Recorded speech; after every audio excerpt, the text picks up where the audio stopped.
We're either going to get a deal or it's going to be unfortunate for them. I would think there'll be enough time, 10-15 days.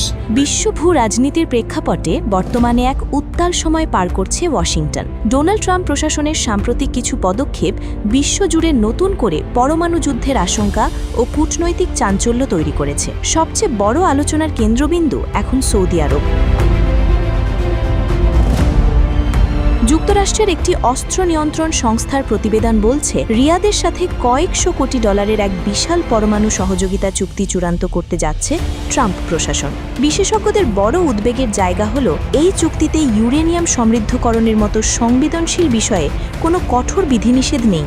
এতে করে Saudi আরবের ভবিষ্যতে পরমাণু অস্ত্র তৈরির পথ প্রশস্ত হতে পারে বলে ধারণা করা হচ্ছে। সৌদির প্রতি এই নমনীয়তা থাকলেও ইরানের বিষয়ে ট্রাম্পের অবস্থান ঠিক উল্টো। তেহরানকে সমৃদ্ধকরণ পুরোপুরি বন্ধ করতে বাধ্য করতে প্রয়োজনে সামরিক হামলার হুমকিও দিয়ে রেখেছেন তিনি।